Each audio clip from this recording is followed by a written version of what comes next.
तो यहाँ पर मैंने आपको बता दिया था, इतना सारा चीज़ हो गया था आपका। सौरमंडल के बारे में भी मैंने आपको समझा दिया था। सौरमंडल ग्रहों का परिचय मैंने आपको बता दिया था। तो देखिए बुध, शुक्र, पृथ्वी, मंगल, बृहस्पति और शनि, अरुण, वरुण, यम, ये सब ग्रह हैं। ये बात आप ध्यान रखेंगे, ठीक है। अब प्लूटो जो है यानी कि जो यम है, ये ग्रह नहीं रह गया है, ठीक है, चूंकि इसमें दिक्कत आ चुकी है, क्षुद्र ग्रह है, ठीक है। ये बात आप ध्यान रखेंगे। तो ये इतना मैंने आपको बता दिया, बाकी आप इन प्रश्नों को देख लीजिएगा, ठीक है। ये देखेंगे आपका अगला प्रश्न है, भौतिक भूगोल के अर्थ को स्पष्ट कीजिए, मोस्ट इंपोर्टेंट प्रश्न है। और आप मॉडल पेपर अगर 2022 वाले देखेंगे तो उसमें क्लियर हो जाएगा, आप आसानी समझ पाएंगे, ठीक है। अगला प्रश्न आपका भू अभिनति या भू सन्नति क्या है, इसकी प्रमुख विशेषताएं क्या है, इसको आपको बताना है। अगला प्रश्न आपसे पूछा गया वायुमंडल की विभिन्न परतों का वर्णन कीजिए, मोस्ट इंपोर्टेंट प्रश्न है। पांचवा क्वेश्चन है आपका विश्व में प्रमुख वायुदाब पेटियों का नामोल्लेख कीजिए, ये मोस्ट इंपोर्टेंट प्रश्न है। तो ये सब प्रश्न आपकी परीक्षा के दृष्टि से बहुत ही महत्वपूर्ण है, इनको थोड़ा सा ध्यान रखेंगे, ठीक है। ठीक है। तो सौर मंडल के जो ग्रह थे इनके बारे में आपको थोड़ा सा जानकारी मैंने आपको बता दी, बाकी आप जानकारी जो है ग्रहण करते रहिएगा। वो उसमें मैंने आपको मॉडल पेपर में 2022 वाले में बता रखा है, तो आप आसानी से वहाँ पर चर्चा कर सकते हैं और समझ सकते हैं उन चीज़ों को, ठीक है। और जो चीज़ें नहीं समझ में आएगी और एक आध मॉडल पेपर में दे दूंगा आने वाले समय में, तो आपका हो जाएगा, ठीक है। अगला प्रश्न आप देख लीजिए, पहले आप देख लीजिए, फिर समय बचता है जैसे मैं तुरंत आपको थोड़ा बहुत और बताने का प्रयास करूंगा। पहले मैं प्रश्नों से अवगत करवा दूं कैसे कैसे आपसे प्रश्न पूरे मॉडल पेपर में आने वाले हैं, ठीक है। देखिए वायुमंडल की विभिन्न परतों का वर्णन करना है आपको, विश्व के प्रमुख वायुदाब पेटियों का नामोल्लेख करना है। अगला क्वेश्चन आपसे पूछा सकता है एग्जाम में, देखिए छठवां नंबर प्रश्न है आपका, ज्वालामुखी क्रिया से बनी प्रमुख भू आकृतियां क्या क्या है, इसको बताना है, ठीक है। ये बात आप ध्यान रखेंगे। अगला प्रश्न आपका प्लेट टेक्टोनिक सिद्धांत क्या है, प्रमुख प्लेटों के नाम लिखिए, ये भी मैं बताने का प्रयास करूंगा। और 2022 वाले मॉडल पेपर में इन सभी प्रश्नों के बारे में मैंने चर्चा करी हुई है, बहुत महत्वपूर्ण है, ये प्रश्न हमेशा आते भी हैं। अगला प्रश्न है प्रमुख अस्थायी हवाएं एवं उनके क्षेत्रों का उल्लेख कीजिए, भी मोस्ट इंपोर्टेंट प्रश्न है। इन प्रश्नों को आप लोग एकदम से रट लीजिएगा। अगला जो आपका प्रश्न है भाई, अगला प्रश्न जो आप देख रहे हैं यहाँ पर आपकी स्क्रीन पर जो दिखाई पड़ रहा है, इसकी बात की जाए तो ये दीर्घ टाइप का प्रश्न है। 4 प्रश्न पूछे जाते हैं, केवल 2 प्रश्न आपको करने होते हैं। खंड 7 से 5 शब्दों में इन प्रश्नों को लिखना है, ठीक है। पहला प्रश्न देखेंगे, डेविस के भौगोलिक चक्र यानी अपर्दन चक्र का सचित्र विवेचना कीजिए, सचित्र वर्णन कीजिए। और यह बताइए कि पेंग के अपर्दन चक्र से किस प्रकार से डेविस का जो भौगोलिक चक्र यानी अपर्दन चक्र है वो कैसे भिन्न है, कैसे अलग है, उसको बताएं। अगला प्रश्न आप देखते हैं, दूसरा नंबर प्रश्न आपसे पूछा गया, जीवमंडल क्या है, इसे परिभाषित करते हुए इसके प्रमुख संगठकों का उल्लेख कीजिए। मोस्ट इंपोर्टेंट प्रश्न आपकी परीक्षा में आ सकता है। अगला क्वेश्चन आप देखेंगे, आपसे पूछ लिया गया, देखिए तीसरा नंबर प्रश्न है आपका, चट्टान किसे कहते हैं, इसके प्रकार तथा आग्नेय चट्टानों की विशेषताएं बताइए, मोस्ट इंपोर्टेंट प्रश्न है। और यहीं पर लास्ट प्रश्न आपका है, महासागरीय लवणता से क्या तात्पर्य है, समृद्ध सागरों में लवणता के विवरण मतलब वितरण पर प्रकाश डालिए, ये भी आपका मोस्ट इंपोर्टेंट प्रश्न है। तो इस प्रकार से ये इतने प्रश्न आपके लिए बहुत ही हेल्पफुल हैं, आप लोग इन प्रश्नों को ध्यान से देख लीजिएगा। अब थोड़ा सा अगर आप कहेंगे तो मैं चर्चा करने का प्रयास कर रहा हूँ यहाँ पर, ठीक है। यहाँ पर आप देखने का प्रयास करेंगे सभी लोग, ठीक है। देखें यहाँ पर मैं आपको बता दूं, यहाँ पर आप देखेंगे सभी लोग, ठीक है। प्रश्न आपका सौर परिवार के बारे में मैंने आपको बता ही दिया था, तो वो समझ लीजिए, थोड़ा थोड़ा समझेंगे हर एक प्रश्न के बारे में। भौतिक भूगोल का अर्थ और परिभाषा मैंने ऑलरेडी स्पष्ट कर रखी है, आप लोगों ने देखा होगा। भौतिक भूगोल को अंग्रेजी में फिजिकल जियोग्राफी कहते हैं, ये बात ध्यान रखें। फिजिकल का अर्थ होता है of the laws of nature, यानी प्राकृतिक, और जियोग्राफी से तात्पर्य होता है पृथ्वी का वर्णन करना, क्लियर। तो भौतिक भूगोल का सीधा सा मतलब होता है पृथ्वी, मतलब प्राकृतिक पृथ्वी के वर्णन, ठीक है। पृथ्वी का वर्णन जो करते हैं उसी को भौतिक भूगोल।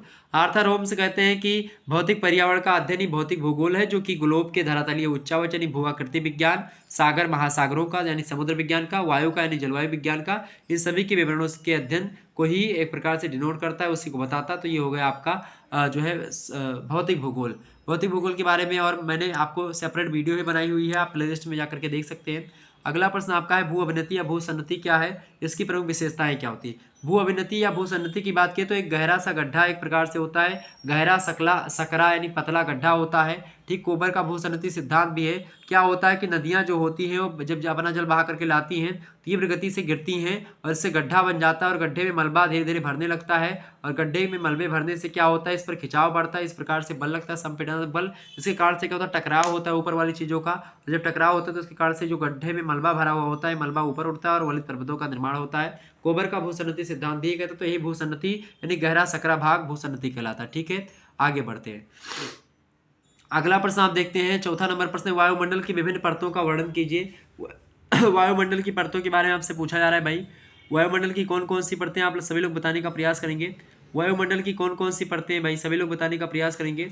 वायुमंडल की कितनी परतें हैं? तो वायुमंडल की परतों की बात की जाए भाई, तो वायुमंडल का जो पहला मंडल है आपका परिवर्तन मंडल है, ठीक है, ये बात ध्यान रखेंगे। धरातल से इसकी ऊंचाई 12 किलोमीटर तक मानी जाती है, ये बात आप ध्यान रखेंगे। इसको परिवर्तन मंडल इसलिए कहते हैं क्योंकि इस मंडल में ऊंचाई के साथ साथ तापक्रम जो होता है वो कम होता जाता है, और तापक्रम के घटने की जो दर है प्रति 1000 फीट पर अब जब आप जाएंगे तो 3 फ़ारेनहाइट जो होगा वो तापमान कम हो जाएगा, ठीक है। और इसके बाद की है जो विकिरण संचालन संवहन ये सब होता है, या तमाम प्रकार की जो आंधी तूफान होते हैं ये सब इसी मंडल में घटित होते हैं। तो दूसरा मंडल होता है, ठीक है। अच्छा जो है परिवर्तन मंडल को हम मतलब ट्रोपोपास भी कहते हैं। दूसरा जो मंडल है उसको कहते हैं समताप मंडल। समताप मंडल की बात की जाए तो समताप मंडल जो होता है इसको परिवर्तन मंडल की मतलब परिवर्तन मंडल की ऊपरी परत है, ये उसके ऊपर वाली परत है परिवर्तन मंडल के, यानी कि दूसरी परत है मतलब कि समताप मंडल, ठीक है। इसमें तापमान समान होता है, इसीलिए आप देखते हैं जो हवाई जहाज वगैरह होती है यहीं पर उड़ाई जाती है, क्लियर। तीसरी बात ये है आप देखेंगे ओजोन मंडल। ओजोन मंडल की बात की है तो समताप मंडल के निचले भाग से लगभग 15 से 35 किलोमीटर की ऊंचाई के बीच में ओजोन गैस की प्रधानता है, और इसीलिए इसको ओजोन मंडल भी कहा जाता है, ठीक है। तीसरा जो मंडल जो है, अच्छा समताप मंडल में ही ओजोन मंडल आपका है, ये बात आप ध्यान रखेंगे। चौथा जो मंडल है मतलब तीसरा जो मंडल है आपका वो है मध्य मंडल। 50 से 80 किलोमीटर ऊंचाई वाला जो मंडल है उसको जो है मध्य मंडल कहते हैं। और जो चौथा मंडल आपका है उसका नाम है ताप मंडल। ताप मंडल जो है मध्य मंडल की ऊपरी परत को ताप मंडल कहते हैं। इसमें भी ऊंचाई के साथ तापक्रम में बढ़ोतरी होती है, ये बात ध्यान रखेंगे। उसके बाद में आपका आता है पांचवा आयन मंडल, ठीक है। आयन मंडल में आप देखते हैं, इसके बाद में आपका आता है छठवां आयतन मंडल या बाहरी मंडल, आप बहुत सारे लोग कहते हैं उसको। तो इसके बारे में ज़्यादा जानकारी भी नहीं मिलती, तो एक प्रकार से सारे वायुमंडल के मंडल हो गए जिसके बारे में मैंने आपको बता दिया। पांचवा प्रश्न आपका है विश्व के प्रमुख वायुदाब पेटियों का नाम उल्लेख कीजिए। विश्व की प्रमुख वायुदाब पेटियां कौन कौन सी, इसके बारे में आपसे पूछा गया भाई। तो विश्व में वायुदाब की पेटियों की अगर बात की तो उत्पत्ति की प्रक्रिया के आधार पर वायुदाब की जो पेटियां हैं उनको दो भागों में हम बांटते हैं।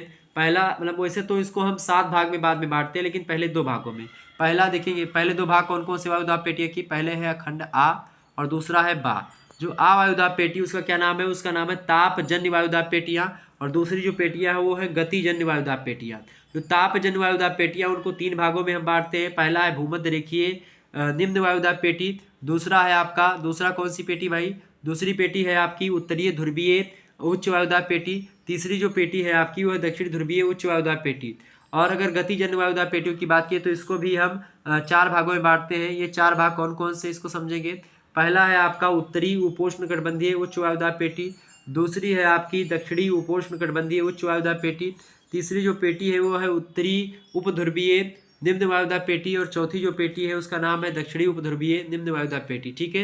एक प्रकार से ये 7 प्रकार की पेटियां हैं। कौन कौन सी, एक तो तापजन्य वायुदाब पेटी है जो तापमान के हिसाब से बांटी गई, भूमध्य रेखीय निम्न वायुदाब पेटी, दूसरी उच्च ध्रुवीय उच्च वायुदाब पेटी, दक्षिणी ध्रुवीय उच्च वायुदाब पेटी, 3 हो गई तापजन्य, और 4 जो हो गई आपकी गतिजन्य यानी जिनमें गति होती है, गतिजन्य वायुदाब पेटियां। पहली है उत्तरी उपोष्ण कटिबंधीय उच्च वायुदाब पेटी, दूसरी है दक्षिणी उपोष्ण कटिबंधीय उच्च वायुदाब पेटी, तीसरी है उत्तरी उपध्रुवीय निम्न वायुदाब पेटी, और चौथी है आपकी दक्षिणी उपध्रुवीय निम्न वायुदाब पेटी, ठीक है। ये बात ध्यान रखेंगे।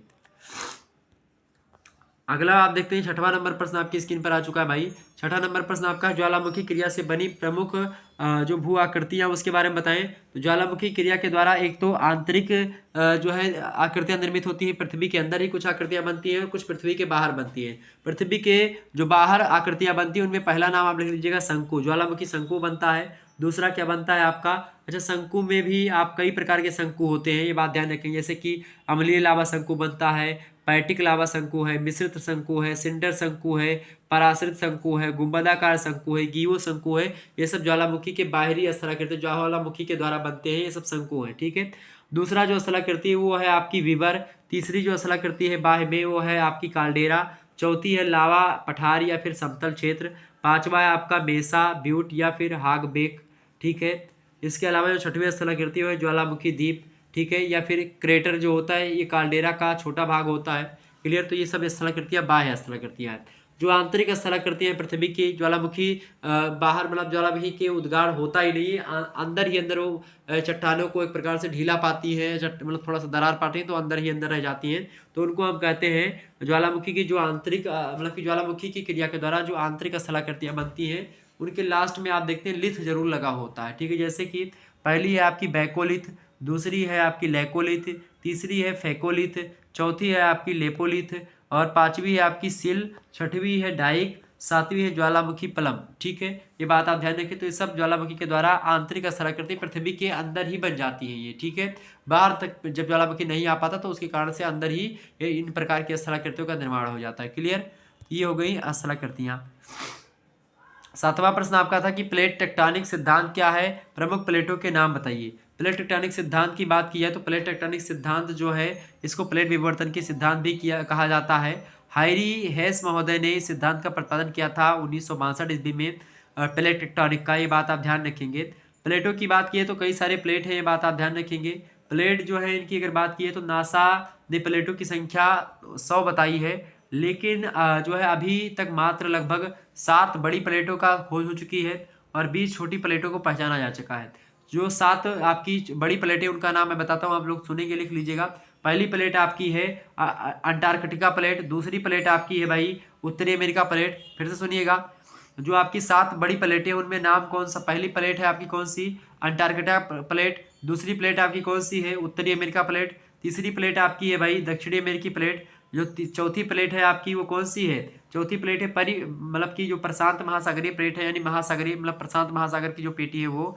और पांचवी जो प्लेट है वो कौन सी, इंडो ऑस्ट्रेलियन न्यूजीलैंड प्लेट। और जो छठवीं प्लेट है उसका क्या नाम है, अफ्रीकी प्लेट। और जो सातवीं प्लेट है वो है आपकी यूरेशियाई प्लेट। ये 7 प्रकार की प्लेटें जिन पर सातों के सातों आप देखते हैं महाद्वीप, यानी कि अंटार्कटिका प्लेट अंटार्कटिका महाद्वीप, उत्तरी अमेरिका उत्तरी अमेरिका, दक्षिणी अमेरिका प्रशांत में प्रशांत वाला पूरा महासागर का area, Indo Australia New Zealand plate जो होता है इसमें इंडिया का जो है एक प्रकार नीचे वाला भाग, ऑस्ट्रेलिया न्यूजीलैंड का जो प्लेट है वो एक ही है। अफ्रीका प्लेट में अफ्रीका महाद्वीप, यूरेशिया प्लेट में जो यूरेशिया मतलब होता है जो रूस और एशिया मतलब सॉरी मतलब यूरेशिया का मतलब होता है जब यूरोप और एशिया दोनों को मिला लेते हैं तो उसको यूरेशिया कहते हैं। तो यूरेशिया का पूरा भाग ये एक प्लेट में है। तो 7 प्लेट ये हो गए बड़े वाले। और अगर 20 प्लेटों की बात की जाए आपके छोटे वाले या फिर अन्य प्लेटों की, तो उनमें तमाम सारे प्लेट हैं, जैसे कि कोकास प्लेट हो गया, नजका प्लेट हो गया, अरेबियन प्लेट हो गया, फिलीपीन प्लेट हो गया, ठीक है, कैरेबियन प्लेट हो मतलब कैरोलिन प्लेट हो गया, और इसके अलावा फ्यूजी प्लेट हो गया, स्कोसिया प्लेट हो गया, कैरेबियन प्लेट हो गया, तिब्बती प्लेट हो गया, सोमली प्लेट हो गया। तो ये तमाम सारे प्लेट हैं। ठीक है, तो ये प्लेटों के बारे में कुछ मैंने बता दिया आपको।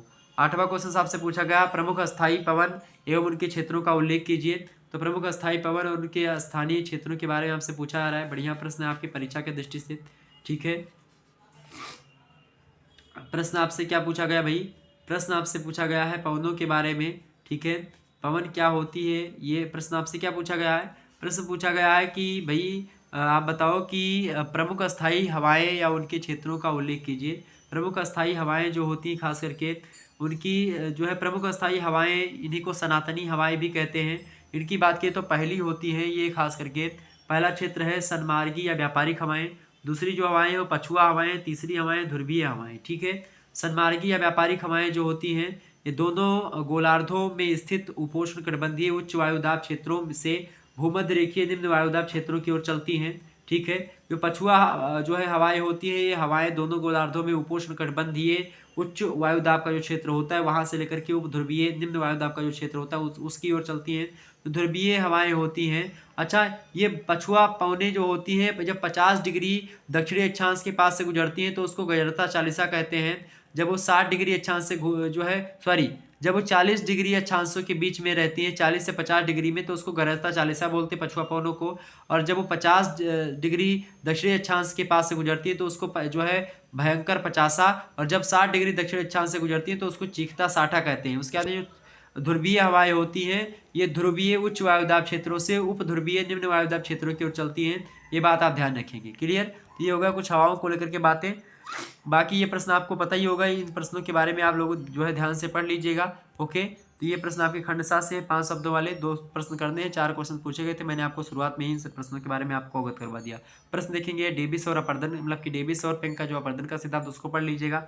जीवमंडल के बारे में पढ़ लीजिए। जीवमंडल के अंतर्गत सारी चीजें सम्मिलित होती है। ठीक है, जैवमंडल के अंतर्गत आपका स्थल मंडल, वायुमंडल, जलमंडल सब सम्मिलित होता है। ठीक है, जैवमंडल सब ये सब जीवमंडल के ही भाग है। आपका चट्टान किसे कहते हैं इसके बारे में भी आपको मैंने बताया, चट्टान के बारे में आप चर्चा कर लीजिएगा, चट्टान क्या होती है। ठीक है, ये पढ़ लीजिएगा। आगे आप देखेंगे